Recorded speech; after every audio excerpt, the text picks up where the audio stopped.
Хорошо. Все, в принципе, можете фонки открывать, только делайте на весь масштаб по максимуму. Я себя должен видеть, нет? Нет. Все уже идет, если какие-то косяки, я приду. Хорошо. Здравствуйте, уважаемые участники Олимпиады регионального этапа Всероссийской Олимпиады школьников по обществознанию.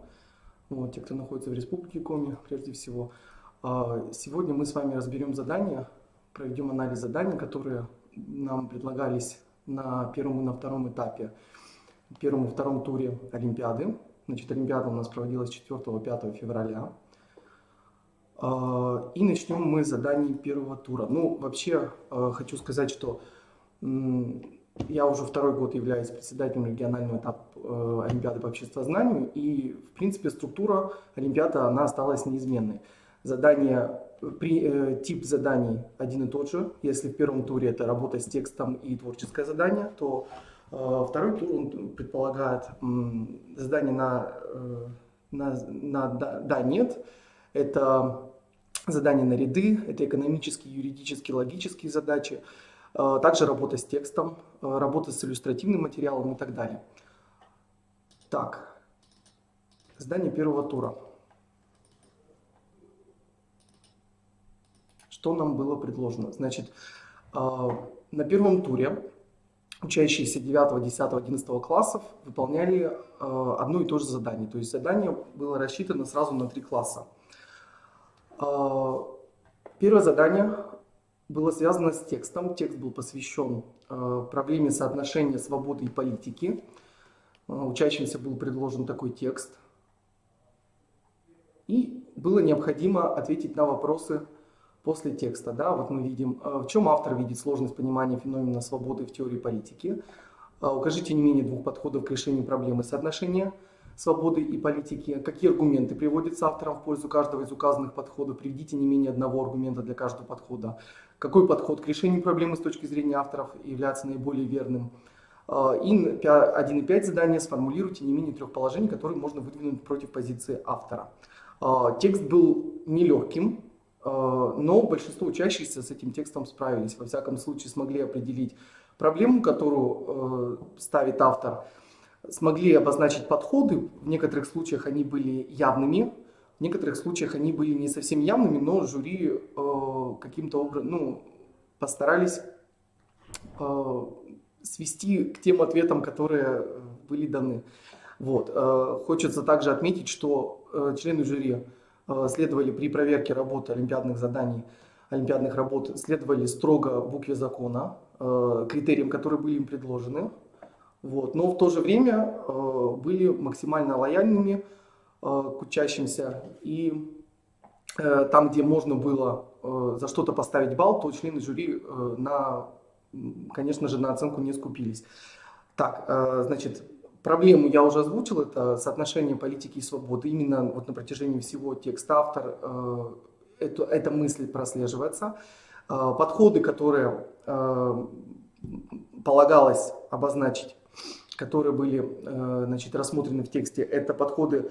Можно было выделить 3 подхода, но для того, чтобы получить максимальное количество баллов, это 2 балла за подход. За определение проблемы учащиеся могли получить 2 балла, это задание 1.1. За задание 1.2 учащиеся могли получить 2 балла.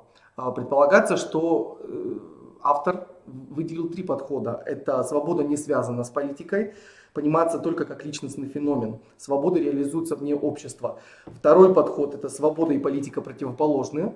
Чем больше политики, тем меньше свободы, и наоборот. И третий подход — политика и свобода взаимозависимы. Если учащиеся выделяли 2 из 3 подходов, то они получали 2 балла. Вот. Некоторые учащиеся выделили все 3 подхода, но количество баллов она остается неизменным. То есть как 2 балла они могли получить за 2 подхода, за 3 подхода, за указанные 3 подхода они также получают 3 балла. Задание 1 и 3 нужно привести фрагменты текста в подтверждение того или иного подхода. Вот, например, свобода не связана с политикой. Те, кто выбирали этот подход, выделили. могли привести следующий аргумент. Убедительный аргумент в пользу абсолютного превосходства внутренней свободы может быть легко найден в эссе Эпиктета, заявлявшего, что свободным является он, живущий так, как он хочет. Также можно было использовать аргумент: ни одна власть не является столь абсолютной, как та, которой человек обладает над самим собой, и что внутренний космос, где человек борется с собой и подавляет себя, в более полной мере является его собственностью, то есть, так можно так сказать, более надежно защищен от внешнего вмешательства и так далее. Свобода и политика противоположны. Можно было взять следующий фрагмент текста: поскольку мы видели, что свобода исчезает, как только так называемые политические соображения подчиняют себе все остальное, то мы склоняемся к мысли, что свобода начинается там, где заканчивается политика. И политика и свобода взаимозависимы. Я для того, чтобы не занимать много времени, цитировать не буду полностью фрагмент. Здесь нужно было написать о том, что свобода невозможна без взаимодействия с другими людьми. И лишь взаимодействуя с другими людьми человек может себя почувствовать свободным. 1.4 задания. Какой подход к решению проблемы с точки зрения автора является наиболее верным? Если с первым, вторым и третьим заданием большинство участников Олимпиады справились хорошо, то задание 1.4 вызвало затруднение. Многие не смогли верно определить точку зрения автора, посчитав, что политика и свобода не связаны. Хотя автор говорит о том, что свобода – это квинтэссенция политики, вне политической сферы свобода существует в ущербных вариантах. Ну и приводится соответствующее обоснование. Соответственно, если точка зрения выбрана неправильно, если участник Олимпиады написал, что свобода и политика, они не зависят друг от друга. Тут как бы разные споры могут быть по этому поводу, но нужно было выделить проблему, именно ту проблему, которую мнение автора по этой проблеме. Вот. Очень много работ, которые неверно определили авторскую позицию. Вот. Если авторская позиция была верно определена, то за эту работу получали учащиеся 3 балла. Ну, также там градация от 3 до 2 до 1. Вот. Если неправильно, если определена позиция, если приведены обоснования по тексту 3 балла, если одно обоснование по тексту и авторская позиция верно определялась 1 балл, 2 балла, и если только был определен подход, но обоснования не были приведены или были приведены неверно, то 1 балл. Ну и если, значит, задание 1.5. 3 положений, которые можно выдвинуть против позиции автора, то есть посмотреть на проблему с другой стороны. Вот. Ну и предлагаются следующие контраргументы. Здесь можно говорить о том, что в тоталитарном обществе, да, политика, если автор считает, что политика и свобода связаны, то в тоталитарном обществе политика есть, но свободы может и не быть, да, в тоталитарном, недемократических обществах. Также контраргументом может быть: политическое сообщество возникает, когда накладываются ограничения на свободу. И третье: свобода ведет к анархии в худшем ее понимании, разрушению общества. Обществу становится присуще состояние аномии. Так, ну и можно было привести примеры, и многие приводили примеры. Это тоталитарное общество 20 века, это и Китайская Народная Республика, это и нацистская Германия, и приводили примеры СССР. И революционные события также можно было в качестве примера привести и так далее. Вот. В частности, один из примеров, он касался Конституции 1936 года, в которой прописано, которая считается одной из самых демократических конституций, но в то же время на практике многие положения она имела как бы формальный характер, да, они не были на практике применены. Вот. Если в 1.4 учащиеся неверно определяли авторскую позицию, то члены жюри не засчитывали автоматически задания 1.5. Поясняю почему. Потому что 1.5, 1.4, 1.5 задания не связаны между собой. Если участник Олимпиады неверно определил подход авторский, то и опровергнуть его он тоже уже, то есть те аргументы, которые он приводит, они уже будут заведомо неверными, неправильными. Вот, поэтому если учащийся получал за задание 1.4 0, неверно определяя авторскую позицию, то 1.5 тоже оценивалось в 0 баллов. Хотя в критериях этого не было отражено. Но тем не менее логика ясна, то есть 1.5 либо не в том контексте используются там одни и те же примеры, но уже совершенно в другом ключе они были использованы учащимися. Это по заданию номер 1. Вот. Второе задание, оно носит творческий характер. Вот, так же, как и в прошлом году, было 2 задания в первом туре, также и в этом году также предлагалось учащимся выполнить 2 задания. Значит, здесь предлагалось выполнить следующее задание учащимся. Была смоделирована ситуация, что существует на международном форуме был обнародован глобализационный проект макроуправления мировым умом, который разработан был в Международной академией наук. И на этом форуме было решено создать искусственный язык всеяз, который бы стал языком международного общения, языком науки. И предлагалось правительствам принять решение отклонить этот проект или же принять проект и вступить, стать как бы равноправным партнером. Вот, значит, также предлагалось только 4 задания, не 5, как в предыдущем, 4 задания. 2.1. Принять или опровергнуть, или отклонить это решение форума. Если, позиция у всех участников она была, учащиеся либо отклонили, либо принимали этот проект. Вот. За это решение ставилось 1 балл, критерий К1. Значит, второе задание. Нужно было привести аргументы в пользу принятого решения и указать 3 наиболее существенных положительных последствия, которые они будут иметь для государства. Это задание максимально ценилось 3 балла. Если учащиеся принимали позицию, которая была представлена на форуме, правительство приняло, то можно было привести такие аргументы, как интеграция в мировую науку, доступ к мировым достижениям, признание отечественных ученых, свободная коммуникация, возможность защитить авторское право, доступ к технологиям и так далее.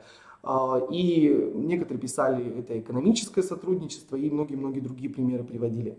В случае, если учащийся писал о том, что проект необходимо отклонить правительством, то указывали следующие позиции: сохранение и развитие национальной идентичности, культуры языка, сохранение единства поколений, поддержка традиций, рост национального самосознания, укрепление суверенитета. И также указывали, что страна, которая отклонила этот проект, она могла выбиться из, чуть ли не вплоть до экономической блокады, писали, что будут потеряны связи с другими странами и так далее. Значит, задание 1.3. Нужно назвать 3 наиболее существенных негативных последствия, которые оно будет иметь для вашего государства, и 3 негативных. Значит, можно было указать следующие последствия. Это если принято решение о вхождении в эту систему, то это разрыв с национально-культурной традицией, утрата единства поколений, ослабление суверенитета, открытость как угроза безопасности, военные изобретения, технологии прозрачны. Вот. А если выбрано решение об отклонении, то могут быть названы такие позиции, как ограничение ресурсов развития, языковой барьер в науке, нет доступа к мировым открытиям, неизбежность научно-технологического отставания. Если названы и обоснованы 3 негативные последствия, то жюри оценивало работу в 6 баллов. Если названо 3 и обоснованы 2 негативных последствия, такое тоже могло быть, когда одно из решений названо, но оно не было обосновано, то тогда учащиеся могли получить 5, 4, 3, 2, 1 в зависимости от количества приведенных решений и их обоснований. И меры по минимизации негативных последствий. В том и другом варианте, то есть при выборе позиции «за» и позиции «против», принятие этого проекта о введении всеяза, введение обязательного параллельного изучения языка можно было привести, господдержка двухязычных публикаций, в случае принятия резолюции поддержка национальной культуры в рамках государственной политики и некоторые другие меры. Также еще одним критерием оценивания этого творческого задания, оно здесь не прописано, то есть здесь перечислены только в бланке заданий только 4 вопроса, на которые нужно было дать ответы. Критерий – это организация текста, культура письма. Критерии членам жюри показались не совсем понятными, поскольку мы не являемся филологами, но тем не менее, то есть этот критерий предполагает грамотность учащихся, умение структурировать текст, логика изложения, последовательность нарушена или есть эта логика, соблюдается грамотность речи и так далее. Вот. Максимально за этот критерий можно было получить 4 балла. Ну, если учащиеся допускали явно пунктуационные, орфографические ошибки, если в некоторых случаях там использовались, ну, были речевые ошибки, какие-то не совсем уместные фразы и так далее, то учащиеся теряли на этом баллы. Но в целом нужно отметить грамотность учащихся, орфографических, пунктуационных ошибок было не так много. Имели место быть речевые ошибки, но также это вполне допустимо. Еще один момент. Некоторые учащиеся, видимо, от большого количества знаний обществоведческих, которые они имеют, излишнее использование терминологии, которая бывает зачастую неуместна. Там, особенно те, которые касаются социальной сферы, там, про социальную структуру общества и много-много. Не всегда это было уместно, не всегда это было верно указано. Также хочется отметить креатив, наверное, участников, творческое мышление, потому что интересно было читать творческие задания. Не все, конечно, предложения, обоснования, которые приводились в этом задании, не осуществимы в реальности, но тем не менее все равно баллы за это жюри ставили, не засчитывались. Засчитывались, точнее, наоборот, эти ответы. За второе задание максимально можно было получить 20 баллов. За первое задание у нас 15 баллов, итого 35 заданий за первый тур. Вот такие вот задания были предложены. Мы с вами их вкратце разобрали. Итак, следующий, второй тур. Ну, он уже был, задания второго тура были дифференцированы по классам. 9, 10, 11. 9 класс, естественно, задание чуть проще. 10 класс чуть сложнее. 11 класс самые сложные задания. Но структура в том и другом случае она была одинаковой.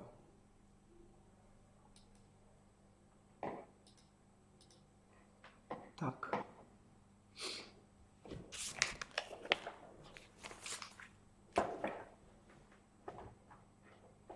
Прошу прощения.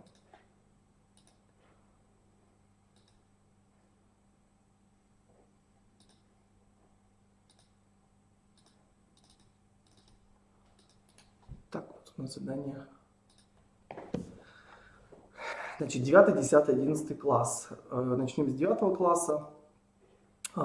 Задание первое аналогичное в 10-11 классе. Вот, из года в год структура экзамена не меняется, во всяком случае второй год она является той же.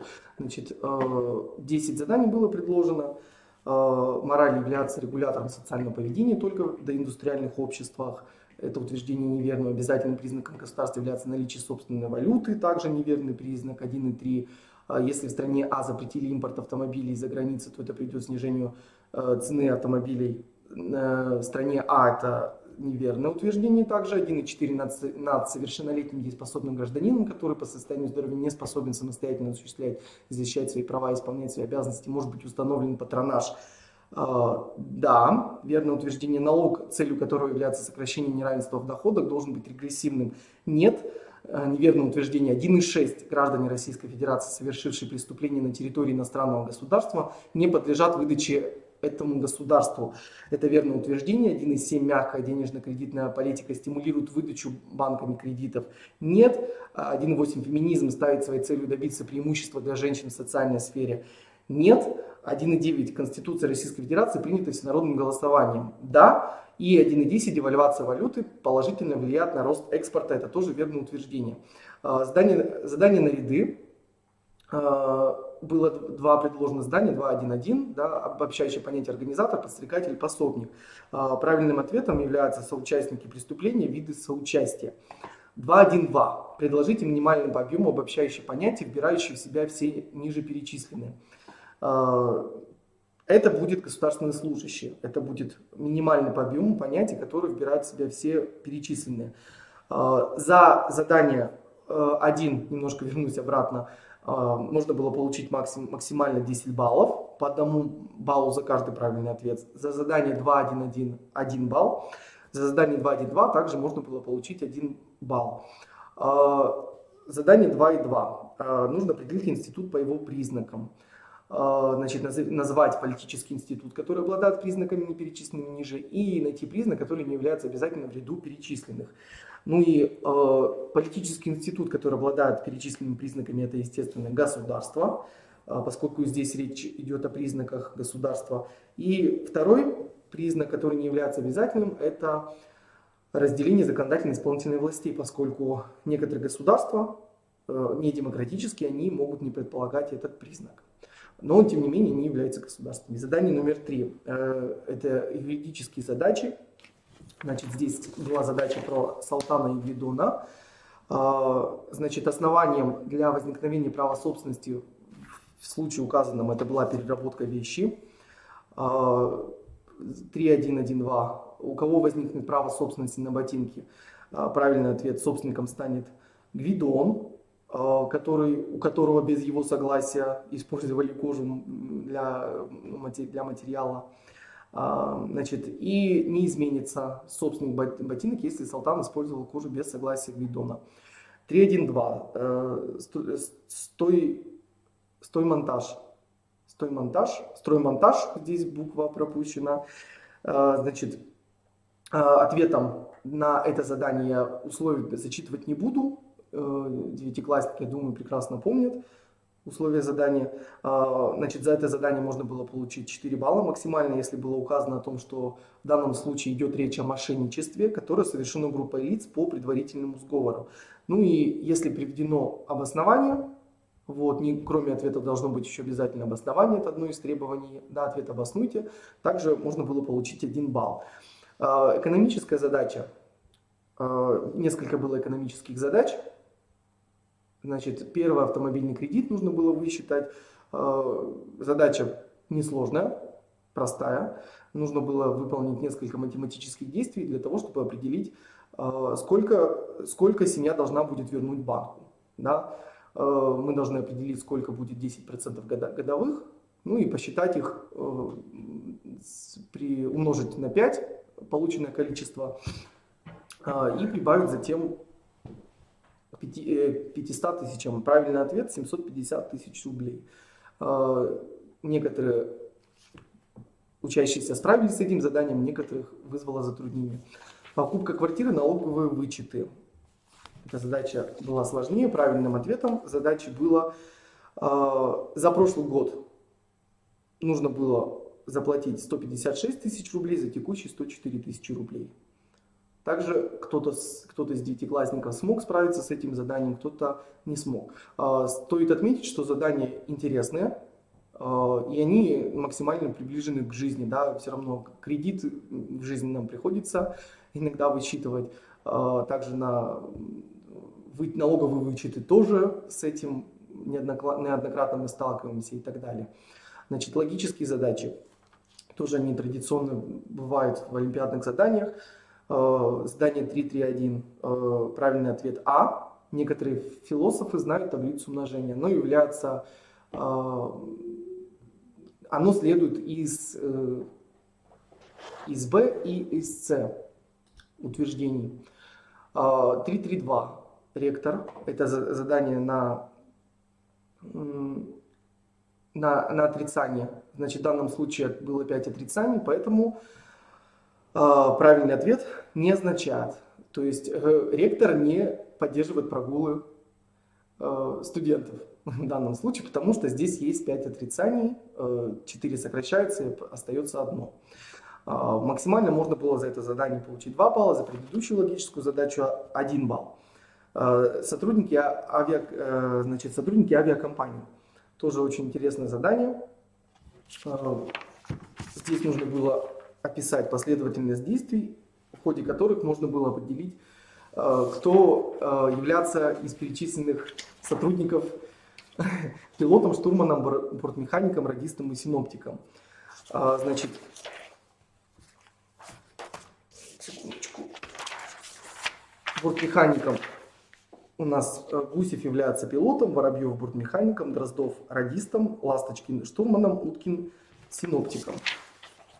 Правильный ответ. Также предлагалось выполнить обоснование. Максимально за это задание можно было получить 11 баллов. Такие участники были, которые получали максимальное количество баллов.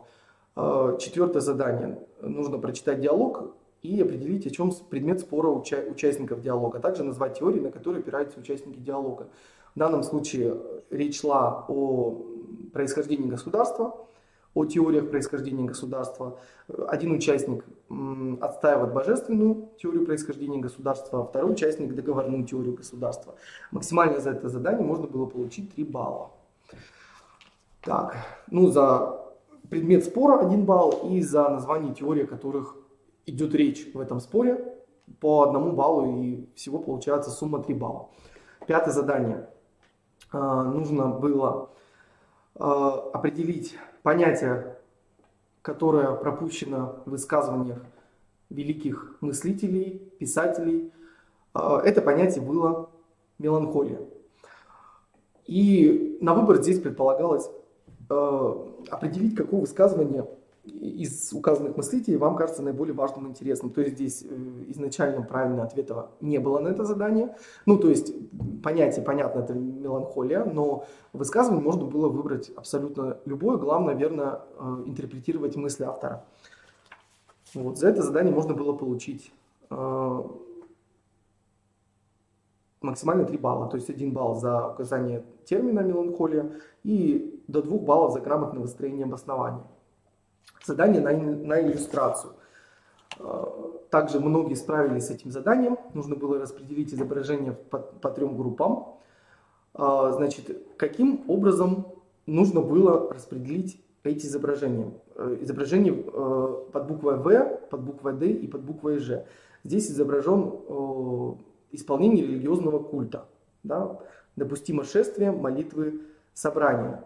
Нужно было не только распределить группы, но еще указать обоснование, почему эти картинки, почему мы считаем, почему участник считает, именно таким образом сгруппировать картинки. Одно изображение является исключением, укажите его и обоснуйте. Значит, ВДЖ, под буквами ВДЖ можно было сгруппировать картинки. 1 балл за указанные буквы и 1 балл за верное обоснование можно было получить. Вторая группа это Б, Е, И. Коллективные акции протеста. Можем посмотреть.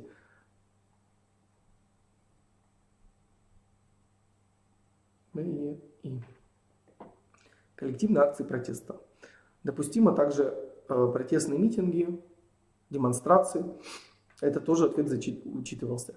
Группа третья А под буквами А, Г и З. А, Г и З. В данном случае здесь изображены военные парады. Это легко определить. Задание было несложным, многие участники с этим заданием справились. Ну и лишним задание, картинка под буквой К. Здесь изображена церемония открытия Олимпийских игр 2018 года. Спортивный парад, спортивная церемония. Так, задание номер 7. Тоже, которое встречается в 10-11 классе. Задание под буквой 7, работа с текстом. Значит, здесь предполагалось дать определение понятиям, которые были отмечены цифрами. Да, социальная компетентность, это социальное страхование, домашнее хозяйство, воспитание ребенка, рабочая сила и так далее. Значит, ну, определение, я думаю, не будет иметь смысла сейчас называть. Вы эти определения прекрасно знаете. Если смысл определений, смысл этих понятий передан верно, пусть не в соответствии, допустим, с теми определениями, которые были даны в ключах членов жюри, то члены жюри также эти определения засчитывали. За это задание можно было 7.1, за первую часть, за определение этих терминов можно было получить 6 баллов, по 1 баллу за каждый верный термин.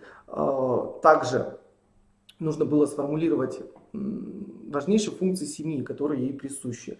Можно было сформулировать, которые существовали ранее, но сейчас в значительной степени утратили свое значение. Это экономическая функция, строительство ремонтной работы, шитье одежды, хозяйственно-бытовое приготовление пищи, хотя эта функция в принципе актуальна и сейчас, обучающее обучение детей. И под буквой «Б» функции, которые выполняет семья сейчас, это репродуктивная, коммуникативная, защитная, социализирующая, эмоционально-психологическая, рекреационная функции. Если примерно одну из не менее 4, если 4 из перечисленных функций были указаны, то учащиеся получали баллы. Значит, за те функции, которые были указаны под буквой А, можно было получить максимально 3 балла, по 1 баллу за каждую функцию, и 1 балл за верно указанные функции под буквой Б. Вот именно ключами предусмотрено такое количество баллов. 7,3 необходимо указать, определить, какие факторы влияют на сокращение роли ряда традиционных функций семьи, и указать не менее 3 фактов. Могли быть указаны такие факты, как развитие производства, рост и совершенствование сферы услуг, появление на рынке большого количества бытовой техники, высвобождение женской рабочей силы, возникновение на рынке труда большого количества рабочих мест, на которых использование женского труда возможно наравне с мужским. Задание 7.4. Противоречие между реализацией индивидуума в современном обществе и потребностями общественного воспроизводства. Какие противоречия раскрываются в данном фрагменте? Можно было назвать следующие противоречия. Вложение в собственное образование, здоровье, карьерный рост выгоднее, чем затраты на семью и детей. В индивидуализированном обществе традиционная семья неустойчива, а нетрадиционные формы организации домашнего хозяйства, напротив, проявляют высокую жизнеспособность.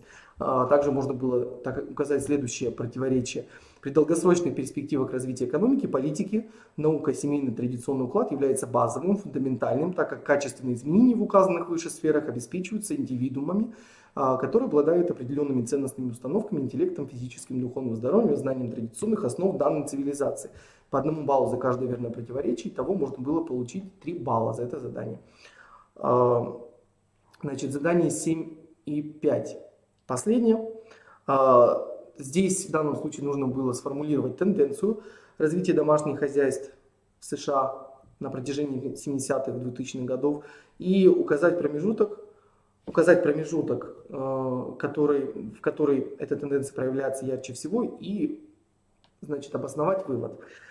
За это задание 7.5 можно было получить максимум 3 балла. Так выглядело олимпиадное задание 2-го тура для 9 класса. Вот. Теперь давайте посмотрим 10 класс.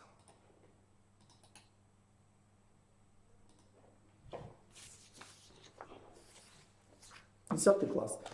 Мы видим абсолютно ту же самую структуру. Это задание «да» и «нет». Это задание на ряды, это задачи юридические, экономические, логические. Это задание, здесь текст, вот в 9 классе этого задания нет. Задание опять с перечнем высказываний, в которых пропущено слово, да, которое является общим для всех. Задание, связанное с группировкой иллюстративного материала, и задание по тексту. Так, значит, задание номер 1. Униполярный мир. Согласиться нет, условия понятны. Униполярный мир — теоретическая модель политического устройства, никогда не существовавшая в реальности. Да, это верное утверждение. Государственные служащие Российской Федерации имеют право параллельно заниматься предпринимательской деятельностью. Это неправильное утверждение. Онтологии философского учения, утверждающее, что в основе мира лежит материальная субстанция. Неправильное утверждение. 1.4. Современные урбанизационные процессы не влияют на культурную специфику в жизни различных обществ. Нет. 1.5. Контркультура, культура группы или явного меньшинства в обществе, нормы которых заметно отличаются от господствующей культуры, хотя и не обязательно противоречат ей. Нет. 1.6. Эффектом непредвиденной Инфляция является перераспределением богатства от кредиторов к заемщикам. Это верное утверждение. 1.7 по законодательству Российской Федерации юридическое лицо может быть привлечено к уголовной ответственности за выплату незаконного вознаграждения от имени юридического лица. Неверное утверждение. 1.8. В соответствии с договорной теорией происхождения государства, государство является искусственным, а социум естественным образованием. Неправильное утверждение. 1.9. Брачный договор может регулировать личные неимущественные отношения между супругами. Нет. 1.10. Средства, размещенные предпринимателями в банке на депозите, страхуются агентом по страхованию вкладов. Нет. Задание на ряды было предложено. Значит, в первом случае это виды административных наказаний. 1 балл за верный ответ. Задание 2.2. Некоммерческие унитарные организации. Также за правильный ответ можно было получить 1 балл. Значит, третье задание – юридические задачи, юбилей свадьбы, свежие продукты. Значит, ответом на задание 3.1 юридические задачи, юбилей свадьбы было в данном случае. Здесь речь шла о свитере. Свитер составит личную собственность супруги, так как Борис подарил имущество, принадлежащее ему на праве собственности. Имущество, полученное каждым супругом в дар во время брака, является личной собственностью одаряемого, то есть супруги. 2 балла за ответ. Значит, носки составят личную собственность супруги, так как является предметом индивидуального пользования, не относящимся к драгоценностям. Ожерелье будет отнесено к совместной собственности, так как является драгоценностью. Максимально за все вопросы, за обоснование можно получить 6 баллов. Свежие продукты. Свежие продукты. Значит, какие лица за какие действия и какому виду ответственности будут привлечены в данной ситуации? Богатев должен быть привлечен к уголовной ответственности за получение взятки. Петренко и Зайцев к уголовной ответственности за дачу взятки. О свежие продукты к административной ответственности за незаконное вознаграждение от имени юридического лица также должно быть привлечено. Зайцев должен был запретить экспедитору Петренко выплачивать требуемую сумму Богачеву и сообщить ему о вымогательстве взятки в соответствующий орган. Значит, максимально 5 баллов. Вот. Указание статей Уголовного кодекса и Кодекса административных правонарушений не обязательно. Было не обязательно. Экономические задачи. Здесь также речь про автомобильный кредит, величину суммы, которую ваша семья должна будет возвращать банку каждый квартал. Значит, 60 тысяч рублей. Вот также предлагалось решение. Максимально за задание можно было получить 3 балла. 60 тысяч рублей в квартал должна была семья возвращать банку. 3.2, 3.1. Так. Банковская карточка Эмили авиакомпании. Через сколько месяцев, стоит вопрос, госпожа Л сможет получить свой премиальный билет? Через 7 месяцев за верно решенное задание 3 балла можно было получить. Логические задачи олигархи-мечтатели. Опять, как в случае с 9 классом, нужно было найти высказывания, которые логически следуют из 2 остальных. Логически из 2 остальных у нас следует высказывание под буквой В. Ни один коммунист, ни олигарх. Лидер фракции 3.3.2. Задание 3.3.2. Также на задание на отрицание.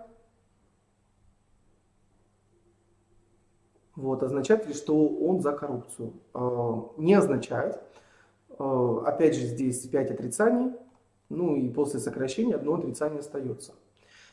Остров сокровищ. Нужно было установить, кто из перечисленных лиц кто. Обоснуйте свои ответы при помощи логических рассуждений. Адам – это у нас Юнга, Билл – капитан, Винс – Стар, Гарри – матрос, Джон – боцман. Задание номер 4. Ну и также должна быть приведена обязательно решение с подробным описанием каждого действия. И 4 задание, значит, нужно определить явление, которое указано, назвать политическое явление, которое описано ниже, и факторы, которые могли способствовать возникновению и распространению этого явления.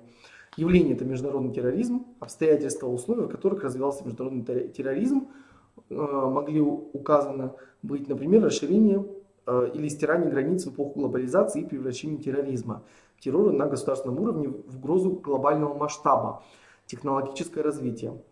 Могли быть также и приведены любые другие факторы, которые связаны с глобализационными процессами. Ну, в принципе, кстати, текст первого тура, не текст, а творческое здание также было связано с глобализацией. Именно об этом явлении шла речь, и вокруг чего явление нужно было описать. Значит, максимально за задание можно было получить 4 балла.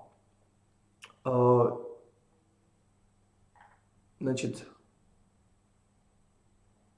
4.2. Описание политического устройства одного из европейских государств. Дано нужно определить форму управления, политический режим, форму территориального государственного устройства. Ну, большинство учащихся с этим заданием также справились. Форма правления – это парламентская монархия, в данном случае режим демократический, территориальное государственное устройство унитарное. Пятое задание. В пятом задании речь шла о логике. Ну, так же, как в случае с 9 классом, мы то же самое увидим в 11 классе. Выбрать нужно было высказывание, которое, на взгляд участника, казалось наиболее важным и интересным, его правильно обосновать и также получить за это определенное количество баллов. Максимально 3 балла можно было получить. Картинки, иллюстрации, иллюстративный материал, любимые задания.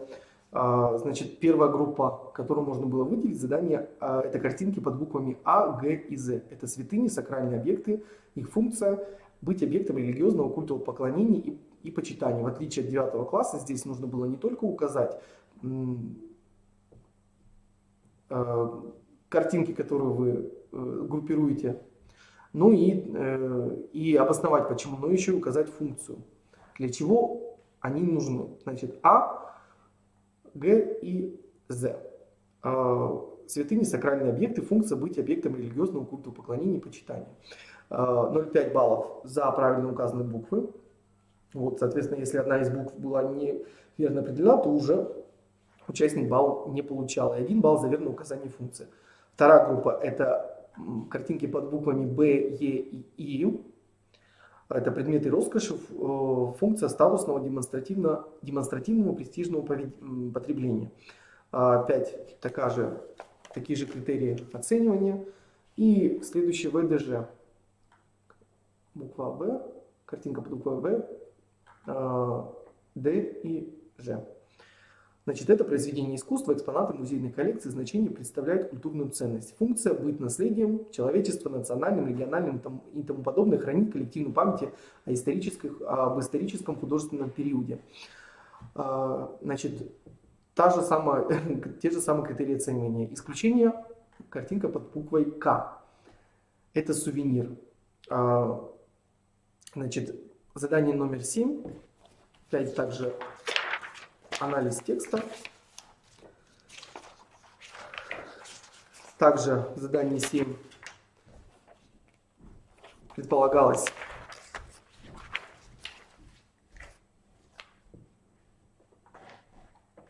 в отличие от 9 класса, в 11 классе похожее задание было. Нужно было на основании приведенных данных сделать вывод о том, что в России происходит системный кризис читательской культуры. Ну и здесь разные были виды источники информации, это диаграммы, таблицы, текст.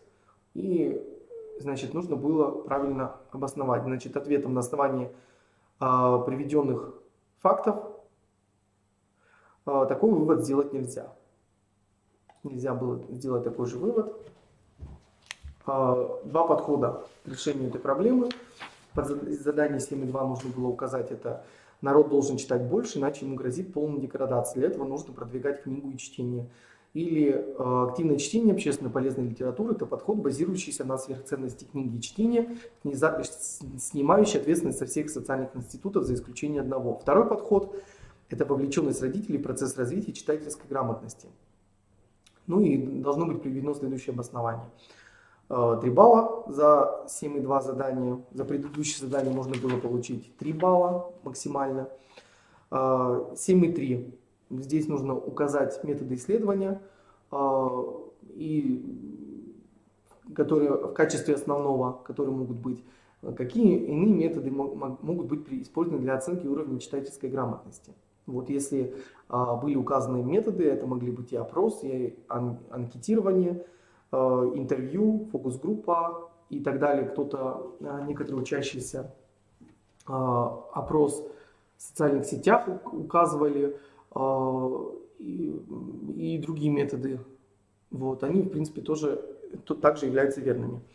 2 балла можно получить за верно указанные методы и их обоснование. Так, дать определение терминам, которые даются в тексте. Это были термины референтная группа, читательская грамотность. Вот с референтной группой, так же как и в 11 классе, многие не указали это определение этого термина, указав референтная группа — это группа опрашиваемых во время какого-то социологического опроса и так далее, но не указали о том, что не обратили внимания на то, что это эталонная группа, которая представляется в сознании индивида эталоном и на нормы и ценности, которых он ориентируется. Читательская грамотность, с этим термином определения его указали верно. Ну и также нужно было определить в задании 7.5, что в большей степени определяет читательскую грамотность, семейные характеристики или отношения самого ребенка к чтению и школе. Вот, ответ не был таким однозначным. С одной стороны, предполагается ответ о том, что и как личностные характеристики ребенка влияют на читательскую грамотность, также большую роль играет и семья. В случае, если был дан такой ответ, причем семья даже имеет более значимый, наибольший суммарный эффект и является более значимым, чем единичный фактор вовлеченности ребенка в чтение или учебу. Если ответ был дан следующий, то учащиеся могли получить 3 балла за это задание. Это задание 10 класса и 11 класс. Также мы сейчас посмотрим, что нам было предложено, что было предложено участникам Олимпиады.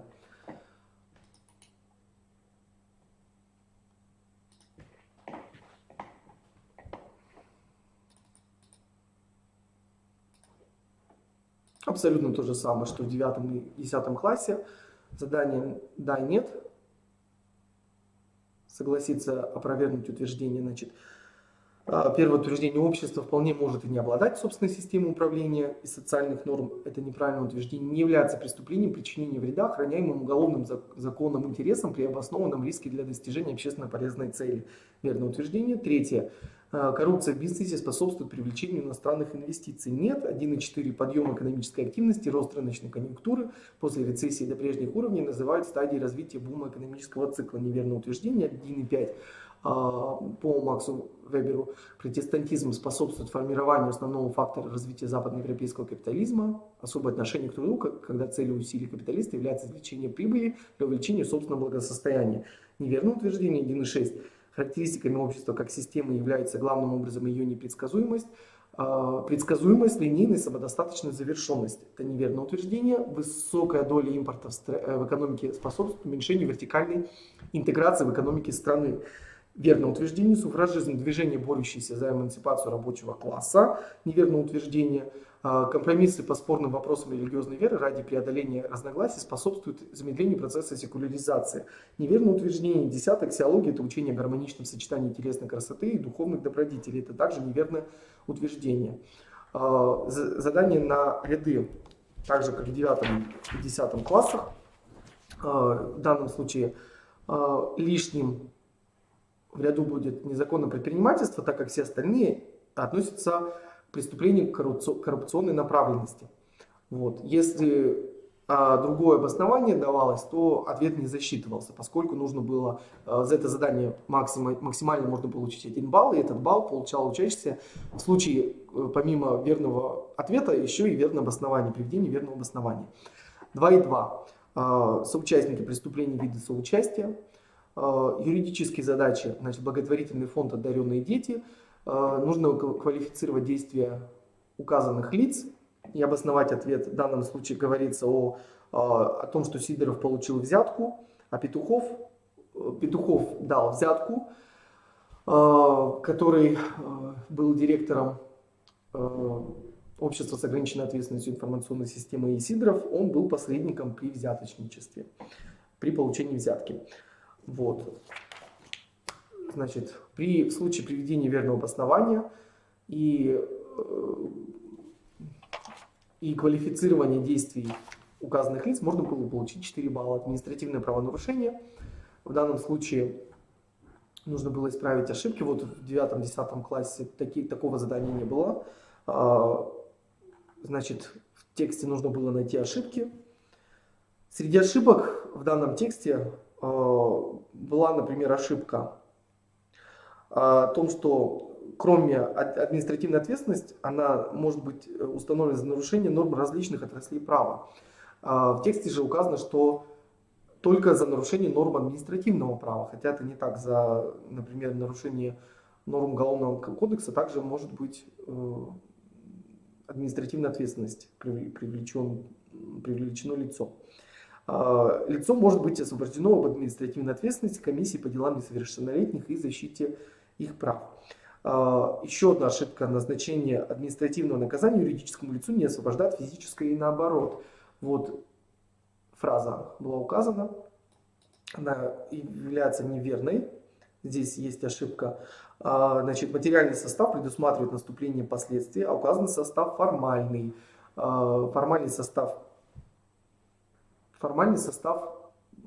большинство не указало. Вот. Многие просто написали, что это не материальный состав. Здесь, раз в первом случае говорится о материальном, то в другом случае говорится, видимо, о нематериальном.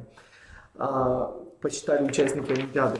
Значит, максимально и закон субъектов Российской Федерации могут вводить нормы, законы субъектов Российской Федерации могут вводить нормы, предусматривающие наказание только в виде предупреждения или штрафа. Вот. Многие же участники написали, что вообще законодательные органы власти субъектов Российской Федерации не могут вообще никакие нормы вводить, которые предусматривают наказание из перечисленных в Кодексе административных правонарушений Российской Федерации. Максимально за задание 6 баллов. Экономическая задача. Здесь нужно было рассчитать зарплату отца в следующем году с учетом надбавки. Несмотря на то, что задача была несложной, по сравнению, например, с задачей, которая была по цифре 3.2.3, многие ошиблись в расчетах, верно определив надбавку, верно определив ставку, но почему-то надбавку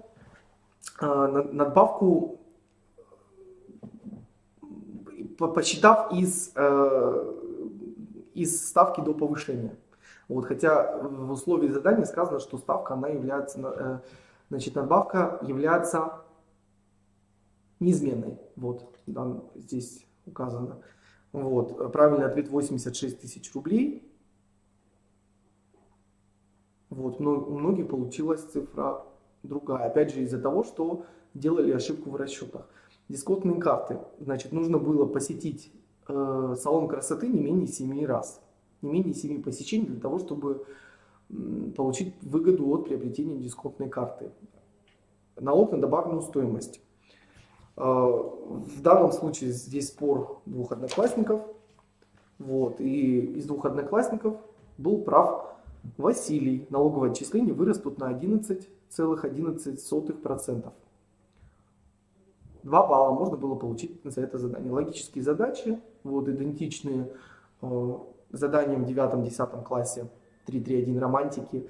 Правильный ответ, который вытекает из 2 остальных, это ответ под буквой С, С. Некоторые депутаты не романтики. Прокурор. Задание. Также на задание на отрицание. Здесь 7 отрицаний. Нечетное количество отрицаний. После сокращения 1 остается. Значит, прокурор не возражает против инициативы по прекращению и так далее. То есть не означает, что прокурор поддерживает нецелевое использование служебных автомобилей. Незадачливый шпион. Очень интересное задание было. Справились с этим заданием немногие. Вот. Кому-то удалось то ли наугад, то ли определить верный ответ, но не у всех верно было проведено обоснование.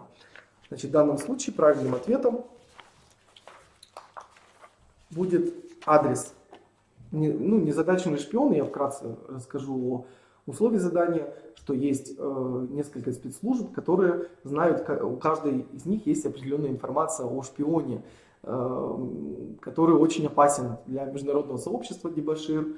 Вот. И каждый из них, проведя логические операции, в один момент выяснили, что шпион находится в определенном месте. И нужно было нам повторить вот все вот эти логические операции, которые делали эти сотрудники спецслужбы. Значит, правильный ответ — это Вена, Вильгельмштрассе, улица, дом номер 10. Вот. Если верно было указано обоснование, оно должно быть подробно расписано, ну или примерно соответствовать тому, которое указано в ключах. За это задание можно было получить максимально 8 баллов. 4 балла за правильный ответ и за каждый шаг обоснования по 1 баллу.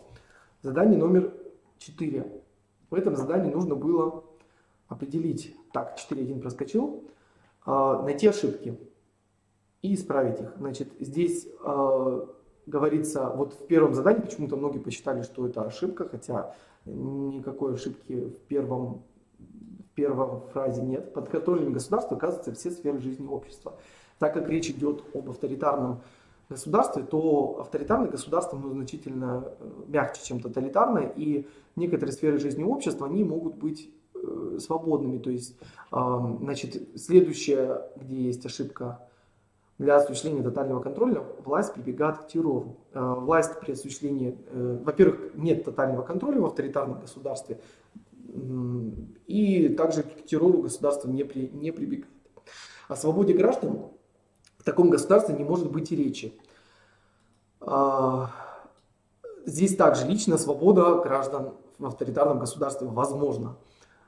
Речь идет не о тоталитарном государстве. Проявление свободы в таком государстве можно считать лишь наличием реальной политической оппозиции. Политической оппозиции в авторитарном государстве нет. Это утверждение также является ошибочным. Всего было 4 ошибки. В случае указания этих ошибок можно было получить и их исправление 4 балла. Вот. Ну, с этим заданием многие справились, но не все смогли определить все ошибки. Вот почему-то многие вот прицепились к этой фразе о том, что несколько диктаторов, хотя здесь ошибки никакой нет в этом задании. Так, политический трактат. Нужно было определить, о какой теории, так же как в 9 классе, происхождения государства идет речь. В данном случае здесь идет речь о договорной теории государства. Договорная теория государства. Так, значит, принцип, который здесь был указан, существование правового государства — это верховенство закона. И нужно было привести обоснование, по которому мы определили, почему это договорная теория и почему здесь говорится о верховенстве закона, как о принципе существования правового государства. 5 задание. Опять определить понятие. Вот в данном случае речь шла о скептицизме, но если учащиеся указывали слово «неверие», также принималось за правильный ответ. Максимально за это задание можно было получить 3 балла. Так, 6 задание. Как и в 10 классе, здесь нужно было не только назвать, сгруппировать иллюстрации, но еще обосновать и определить, каким образом можно использовать эти иллюстрации. Значит, верными ответами были портреты Б, Д, И. Под буквами Б, Д, И можно было сгруппировать. В данном случае это автопортрет художников Б, Д. Под буквами Б на знаменитый автопортрет Леонардо да Винчи, например. Если указаны были все буквы и определена группа верно, можно было получить 1 балл. И также за указание функции 1 балл учащиеся получали. Следующая группа — это карикатура шарж. Вот карикатура, картинка под буквой А, под буквой В и под буквой Ж.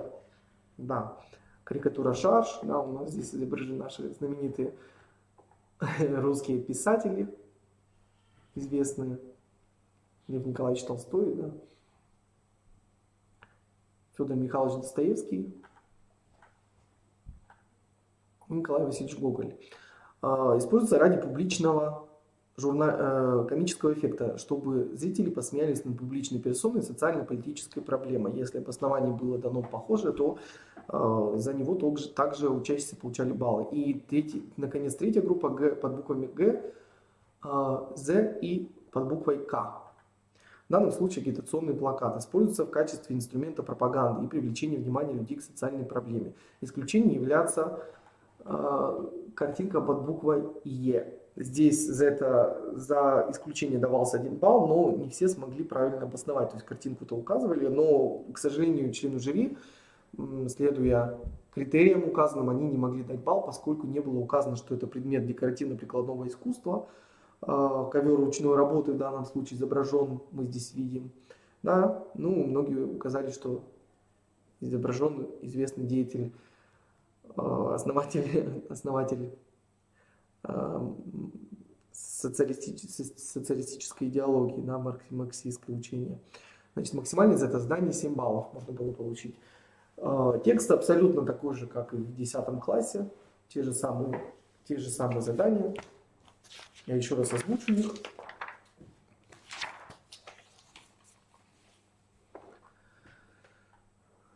Так, значит, были даны разные источники информации, несколько текстов, таблица, графики нужно было, значит, ответ должен быть примерно таким: на основании приведенных в тексте 1 таблицы, график. Данный вывод сделать нельзя. Здесь говорится о падении читательской культуры. И соответствуют ли данные тому, что, ну, вот это утверждение соответствует ли тому, что изображено на графиках и в тексте. Вот, 3 балла за это задание. Нельзя сказать о падении читательской культуры, поскольку данные, которые получены на основе анализа социальной сети ВКонтакте, невозможно распространить на все без исключения категории молодежи. Вот, а в графиках там совершенно другая картинка у нас получается. Подходы, значит, я их уже озвучивал. В принципе, народ должен читать больше, иначе ему грозит полная деградация. Для этого надо продвигать книгу чтения.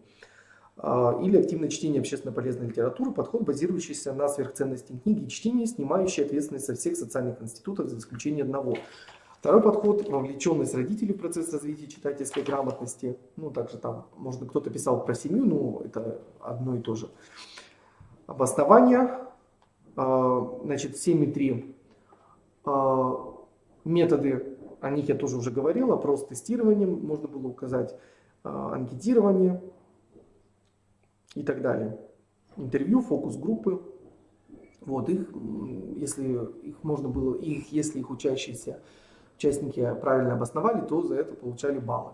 Термины, референтная группа, читательская грамотность, не буду повторяться, и 7,5. Здесь нужно было определить, что же в большей степени определяет читательскую грамотность: семейные характеристики или отношения самого ребенка к чтению и школе. Большую роль играет, судя по итогам анализа, значимым фактором является увлеченность ребенка чтением литературы, но общий суммарный эффект больше имеет именно семейные характеристики.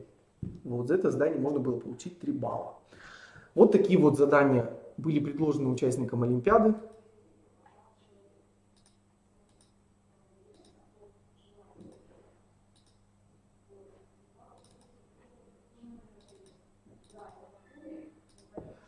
Так.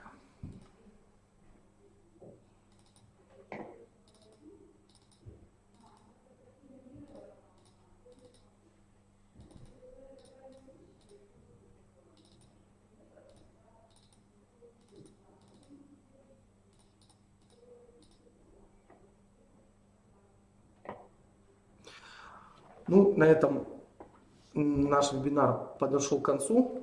Мы с вами посмотрели задания регионального этапа Олимпиады по обществознанию, оба тура. В целом можно отметить высокий уровень подготовки участников Олимпиады. Многие участники, так как задания в принципе однотипные, из года в год они не одинаковые, но по типу они похожи с заданиями предыдущих лет. Вот. Видно высокая степень подготовленности учащихся. Творческие задания показывают знание фактологии, терминологии, существование различных концепций. Видно в некоторых работах начитанность многих учащихся, которые знакомы с оригиналами мыслителей разных эпох. Там встречаются и выдержки из произведений писателей эпохи Возрождения, эпохи Просвещения, современных каких-то авторов художественной литературы. Ну, обществознание – это предмет комплексный, да, никому не секрет, и обществознание успешно справляется с ним как на ЕГЭ, так и на Олимпиадах. Те дети, которые много читают, которые имеют широкий кругозор, которые знают также хорошо историю. Вот. Ну и в целом учащиеся справились хорошо. 9, все 3 класса, 9, 10, 11 класс.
Там что-то в чат есть?